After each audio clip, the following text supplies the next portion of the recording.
Freakonomics Radio is sponsored by Pacific Life Insurance. From pinky swears to I do, you make promises throughout your life.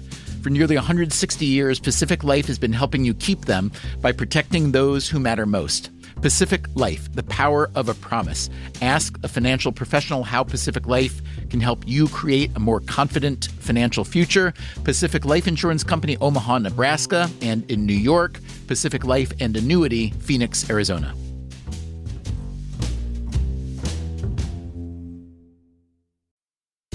Freakonomics Radio is sponsored by Southern New Hampshire University. The best investments are the ones you make in yourself, and no one knows that better than Southern New Hampshire University. With more than 200 online degree programs, no set class times, and low online tuition, Southern New Hampshire University is built to fit your life today and set you up for success tomorrow. Education is an investment. Why not make it a smart one? Apply for free at snhu.edu/Freakonomics. Freakonomics Radio is sponsored by Hotels.com. Hotels.com gives you access to hundreds of thousands of hotels worldwide. And when you join for free, you can save up to 20% instantly with member prices. Plus, every stay earns rewards. So when you book one trip, you're already lowering the cost of the next one.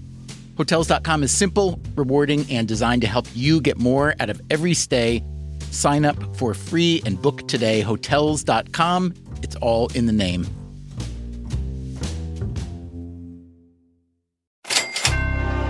From APM, American Public Media, and WNYC,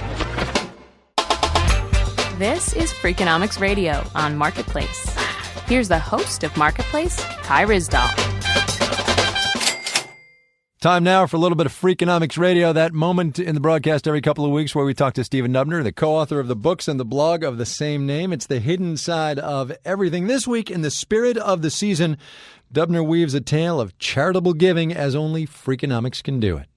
Today we begin in Australia with a story of Dick Smith. You're my favorite Dick Smith Electronics. This Christmas, Dick Smith made a lot of money with his chain of electronics stores. Now, he says, he gives 20% of his income to charity. He says Australians don't give nearly enough, so he started a campaign to convince them to give more. Now, I've written to Rupert. I know him. That's Rupert Murdoch he's talking about. And he sort of made out to me that he does give some money away, but it's done confidentially. But talking to his staff, Rupert Murdoch's staff, they say, no, Dick, there is not a generous bone in his body. Smith continued with the gentle approach, hoping a bit of quiet persuasion would make Australians open their wallets like the rich Americans you hear about so often. But I've not succeeded. I've completely failed. So now I'm going publicly and outing these people and at least embarrassing them, hoping that one will break ranks and fulfill obligations of putting something back into society. As you can imagine, this shame game didn't sit so well with everyone. There have been articles. The article that I believe you're referring to Is Dick Smith Just a Dickhead? Writer Matthew Beachy thinks this is a bad idea. I think he's stirring the pot a bit. It's too soon to say how well Smith's shaming routine will work, but it made me wonder, when it comes to charitable giving, what does work? I asked someone who knows. I'm John List, and I'm a professor at the University of Chicago, and I focus on the economics of charity. All right, so let's say you're trying to raise money for, I don't know, a public radio station. Please help us continue to bring you the news and information from around the world that you value. Contribute today, and thanks. John List discovered that a good way to start raising money is by telling people that you've put some of your own money in the pot already. You know, seed money. So what we found is that the more seed money that you had not only induced more people to give, but those people actually gave more money. All right, so seed money works. What about the old matching gift trick? What the experts will tell you is that the larger the match is, the more effective or the more dollars you will raise. And that's just flat out false. What List found is that a 1-to-1 match does work well, but increasing the match to 2-to-1 or 3-to-1 doesn't do any additional good. But here's something that is worthwhile. Raffles.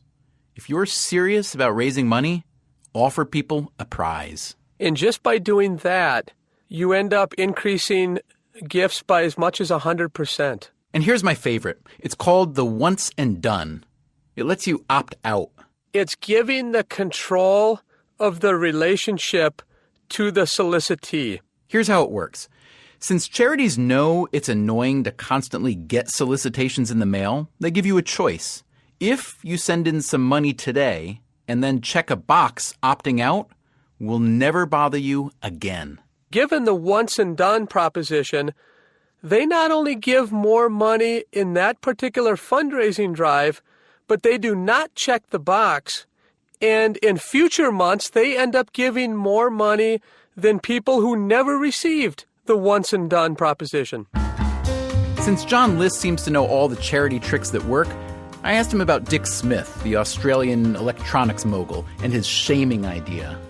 You think that is a good strategy for fundraising, or is Dick Smith, just as one Australian columnist put it, just a head? Well, I think the strategy is probably good in the short run, but I wonder in the long run if those millionaires or billionaires might flee the continent and seek refuge elsewhere, and then you have a short-run gain but a long-run loss. I'm Stephen Dubner for Marketplace. Freakonomics Radio is the website. Dubner's back in a couple of weeks.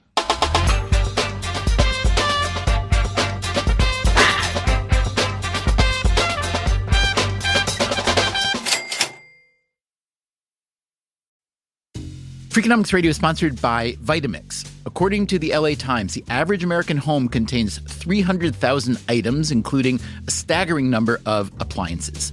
All those gadgets, just clutter. But there's one tool that delivers what a dozen others only promise. From pureeing to chopping, Vitamix blenders bring the power of an entire kitchen to your countertop, offering enduring performance and precision you can count on. In a world full of clutter, do more with less. Visit Vitamix.com and shop now. Freakonomics Radio is sponsored by Ozempic. Innovation happens through rethinking what's possible, and when it comes to GLP-1s, Ozempic pill does just that. Learn more about Ozempic semaglutide tablets, 4 and 9 milligrams, by calling 1-833-OZEMPIC or visit Ozempic.com to view the medication guide and ask your doctor what's possible with FDA-approved Ozempic pill. Hi, I'm Angie Hicks, co-founder of Angie. One thing I've learned is that you buy a house, but you make it a home. For decades, Angie's helped millions of homeowners hire skilled pros for the projects that matter. Angie, the one you trust to find the ones you trust. Find a pro for your project at Angie.com.